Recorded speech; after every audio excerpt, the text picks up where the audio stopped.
We're going to play a game.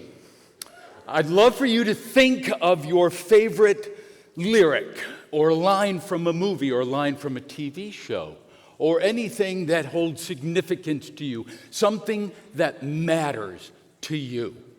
And while you're thinking about that, I'd love for you to turn to the person to your right and left and just say, "How you doing? What's up? How are you?" Or any version thereof. Go ahead. Yes. Fantastic, fantastic. And because I am an actor, I come from a culture of give and take, call and response. I need you to say your names out loud. Fill this gorgeous theater. On the count of three, say your name out loud. 1, 2, 3. Woo! And I'm Tim. Woo! That was fantastic. Okay, now we're going to think back to our favorite lyric or line from a movie or a TV show. Does everybody have it? I think so. Yeah, everybody has it? Good. And just to let you know, I had you say hello to your neighbor so that they made sure you shouted out your line and you made sure that they shouted out their line. All right? On the count of three, we are going to shout out this line. We are going to shout it. We are going to sing it. We can sign it. Whatever language you want. 4 or 5 words on the count of three. 1, 2, 3. Oh, that was awesome. That was fantastic. Oh, it was inspiring. I heard some great words in there. All right, now I'm going to choose 4 of you, and you're going to say them out loud on your own. Oh, the energy just changed. Doesn't feel safe anymore. Oh, now you're thinking, this is a TED talk. It's not a TED engagement. I don't want to say anything. My line is stupid. I shouldn't say it. My boss is here. My parents won't like it. Think. Something from Shakespeare, maybe. That sounds smart. Anything. Do not worry. I'm not going to call your name. I'm not going to choose 4 of you.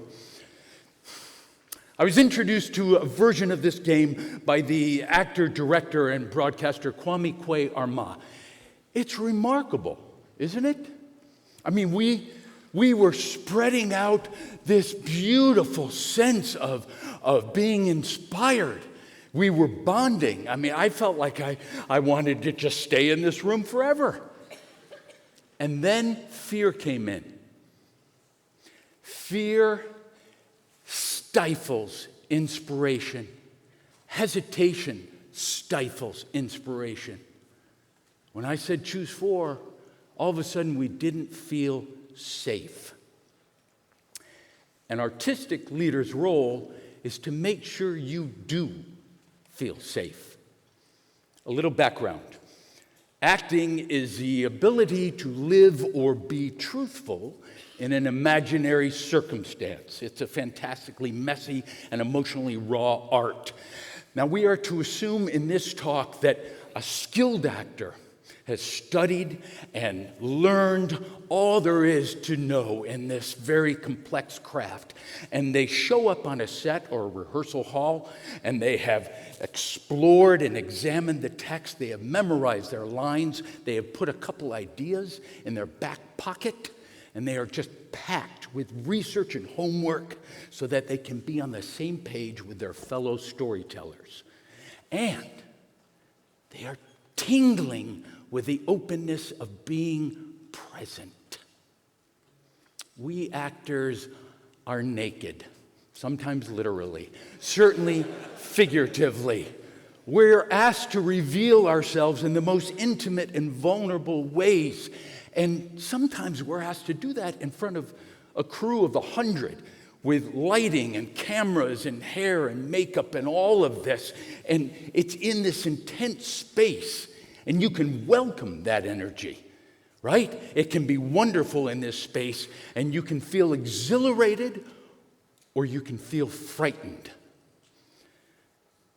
It is the artistic leader's responsibility to make sure that they create a safe space of trust so that the cast and the crew can do bold and exciting things in that moment of the unknown. so that a spark or a surprise or an unplanned moment or sublime subtle choice happens, or a bold choice is ignited, or a leap from a 10-foot branch instead of a 2-foot branch happens. That is when a story just flies. And they do it in the name of truth and in the name of storytelling.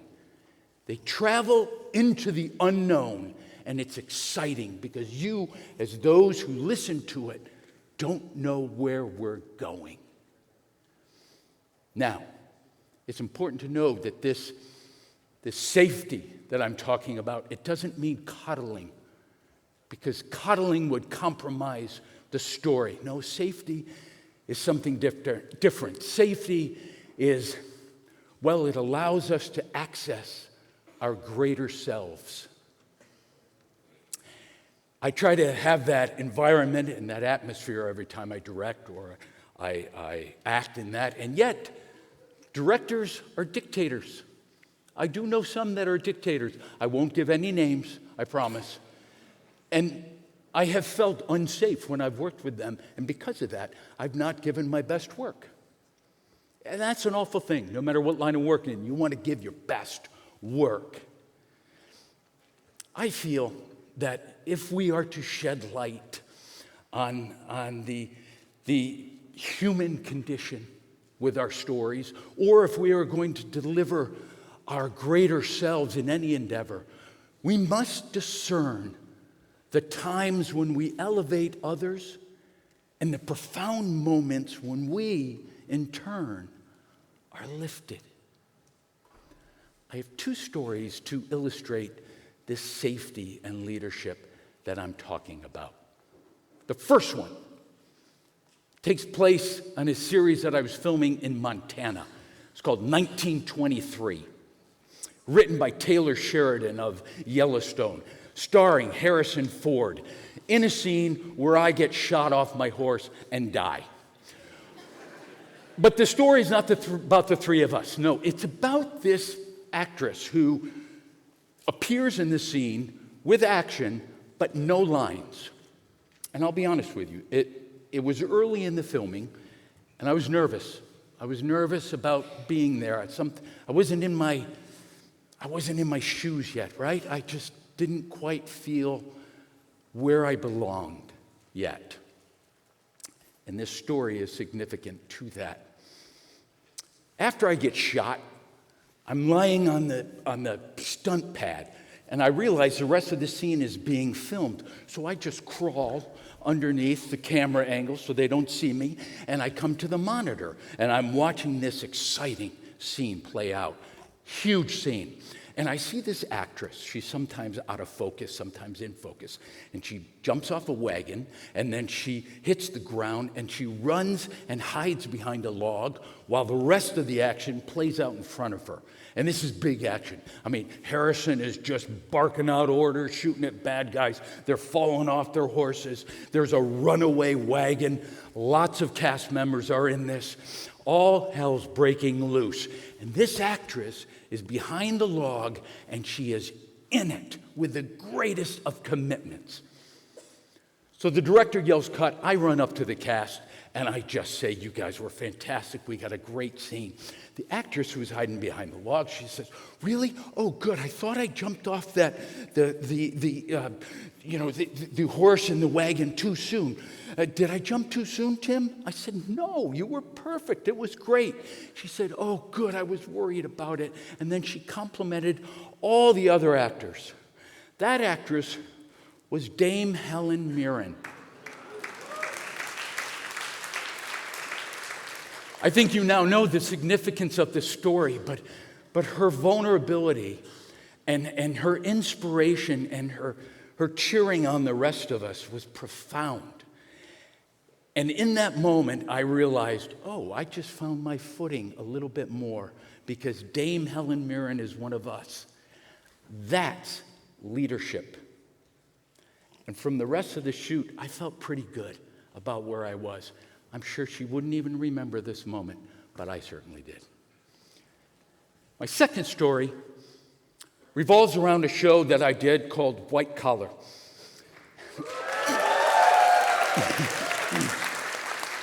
And it has to do with Diane Carroll. Diane Carroll, Tony winner, 5-time Emmy nomination, Academy Award nomination, Golden Globe winner. Diane Carroll, Diane and I had a scene to do together. This is where I'm directing her, and it was fantastic. Diane had to sing Harlem on My Mind in an episode that I was directing her in, and she had to sing it at the Cotton Club. This song, go home tonight, you'll love it. It's an old jazz tune, and it's beautiful. Diane came to me and said, there is no way in hell I'm going to sing this song. She was frightened of it, and she couldn't do it. She was 78 at the time, although she did not look it at all. So I said, okay, think safety, right? Safety. What we'll do is we'll pre-record it, and you'll do it in the studio. And you'll have the words, you'll have your music sheet, you'll have everything there, and it'll be fine. And she said, okay. Well, she did it, and it was great. So on the day that we're filming, it's a big day, right? We're filming at the Cotton Club in Harlem. And a lot of protocols need to be met because time is money, right? So protocols, the key grip has to make sure that the lighting and the rigging is in and that we're all set. Camera operators, they cannot roll unless the director says roll camera. Sound operators cannot roll unless the director says roll sound. These protocols are in place because there's a lot of money involved and time is money. We had 75 extras on the set, right? I had 2 extras that were on the stage of the Cotton Club, and they were there to play the piano and play the bass. And I went up to them, I said, you guys are good, you don't have to play, you can just fake it. And they went, okay.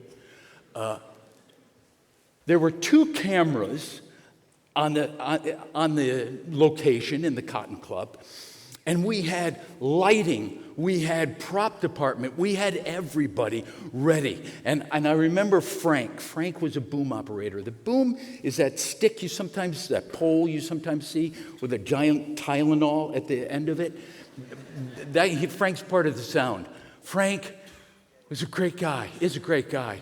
Frank loved jazz, and he loved Diane. We all loved Diane. She was fantastic.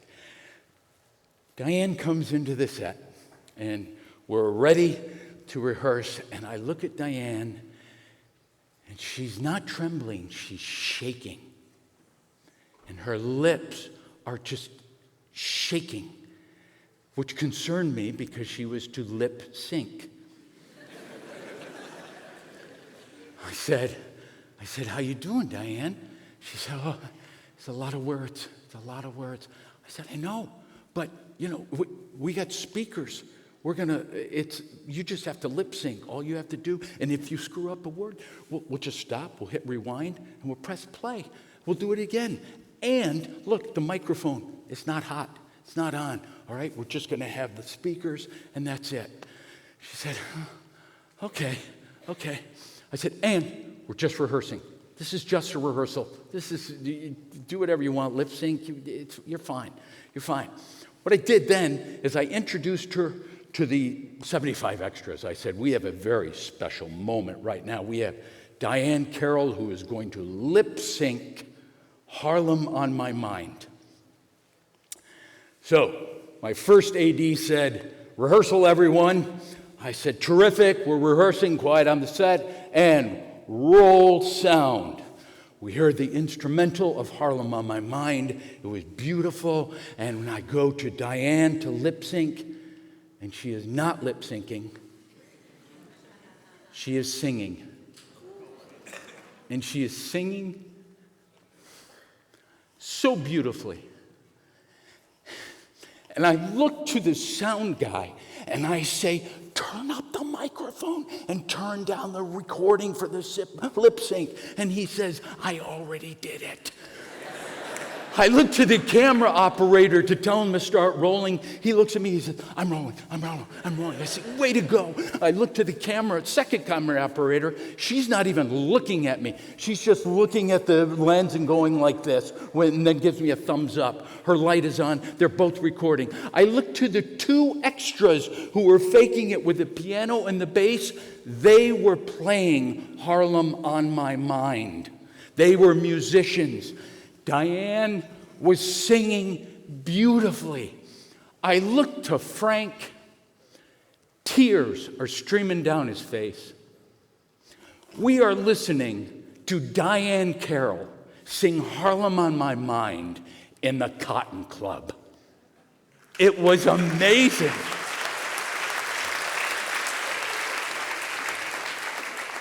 When she finished that song where she sang all the verses, word perfect, the 75 extras whom I did not direct stood up and gave her a standing ovation, as you applauded for her right now. And they gave her a standing ovation. Why? Because Diane took a leap. And because she took a leap, the sound operator took a leap by turning up the microphone. The second camera and the first camera operator took a leap by rolling. The two guys took a leap. They just started playing. 75 extras literally took a leap and applauded for her.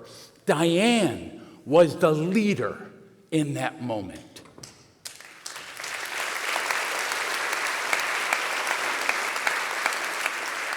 And in so doing, she made everyone else the leader of their department. I think these moments are worth repeating because they have to do with being generous. When we are our greater selves, we are generous, and then we inspire that in others. A little while ago, I asked you to say your line, and you shouted it out. You were all leaders to each other. And you were a leader for me and allowed a safe place so that I could jump from a 10-foot branch on my first TED Talk. And for that, I thank you.